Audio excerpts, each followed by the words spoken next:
Selamat siang, Bu.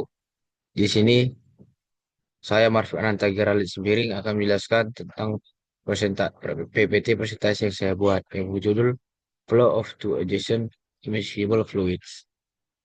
Adapun presentasi yang saya buat sebagai berikut.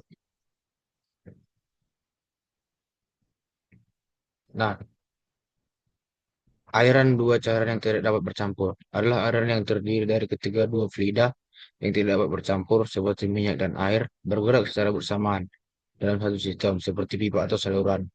Karena kedua fluida memiliki sifat yang berbeda, mereka membentuk aliran yang kompleks dengan pola aliran tertentu, serta antar mereka yang memisahkan keduanya.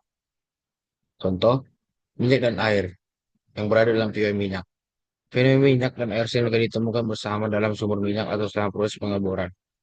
Ketika dialirkan dalam pipa, kedua fluida ini tidak bercampur dan membentuk aliran berlapis dengan minyak lebih ringan, mengalir di atas air yang lebih berat. Adapun jenis sistemnya yaitu yang pertama, terdapat dua jenis fluida berbeda jenis yang tidak dapat bercampur antara minyak dan air. Yang kedua itu steady state. Yang ketiga tidak dapat gaya gravitasi. Yang keempat arah aliran sepanjang jet dipengaruhi oleh gaya tekan atau yang kelima aliran laminar. Yang keenam fluida mengalir pada plat yang berbentuk kartesian dengan koordinat x, y, z. Yang ketujuh dipengaruhi oleh fungsi x. Adapun asumsi yang saya berikan yaitu kondisi tunak atau steady state dan alirannya laminar. Densitas dan viskositas fluida adalah konstan. Fluida Newtonian dan alirannya searah, yaitu aliran dari cairan hanya dalam arah jet.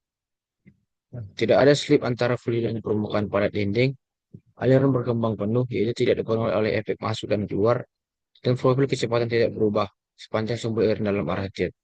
Pada jet sama dengan 0 dan jet sama dengan L, fluid mengalir di bawah gradien tekanan. Pada jet sama dengan L, dan tekanannya adalah P0. Pada jet sama dengan L, tekanannya adalah PL. Dan yang terakhir itu tidak ada gaya gravitasi. Nah, ada pun sebuah gambar yang di sini, yaitu kontur volume. Di sini saya deskripsikan sebagai sistem airan. Sistem terdiri dari dua fluida tidak saling bercampur atau miscible yang mengalir sejajar di antara dua plat datar. Fluida bawah lebih rapat dan viskos atau mu1 dan fluida atas lebih ringan dan kurang viskos.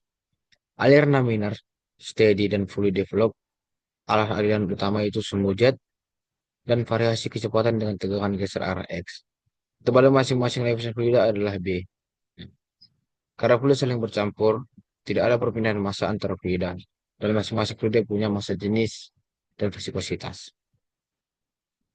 Nah, selanjutnya itu profil distribusi flux, momentum, dan distribusi kecepatan. Nah, di sini pun ada gambaran umum sistem yang saya berikan.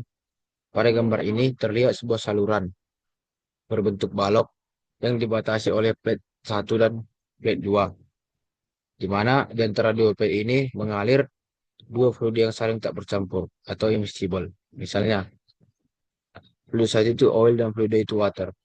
Kedua fluid mengalir searah jet dan saling berdampingan secara vertikal atau satu di atas dan satu di bawah. Sistem koordinatnya itu dari yang terletak pada gambar X sebagai arah vertikal dan Y adalah lebar saluran dan Z adalah aliran fluida. Aliran utama terjadi sepanjang sumbu jet sedangkan proyek keseluruhan terjadi sepanjang sumbu X. Definisi kontur volume. Kontur volume yang ditinjau oleh elemen fluida kecil berbentuk balok dengan ukuran panjang delta Z, tinggi delta X, dan lebar B. Kontur volume ini bisa berada di fluida atas dari fluida bawah atau tepat di bidang antar muka kedua fluida.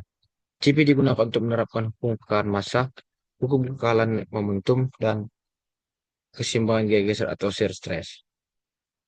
Nah, adapun hitungan dan rumus yang saya cantumkan merupakan yang saya kerjakan dan saya coba untuk mengerjakannya, yaitu momentum balance. Setelah kita mengerjakan momentum balance, kita mendapatkan momentum flux.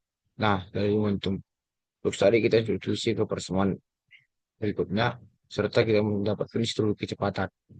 Nah, distribusi kecepatan ini merupakan hasil akhir dari penemuan rumus dan substitusi yang kita lakukan untuk mendapat distribusi kecepatannya. Mungkin itu saja yang bisa saya jelaskan dari hasil presentasi dari PPT saya. Jika ada kata-kata saya yang berkenan, tolong dimaafkan. Berikut saya yang bisa saya berikan. Terima kasih. Terus ya.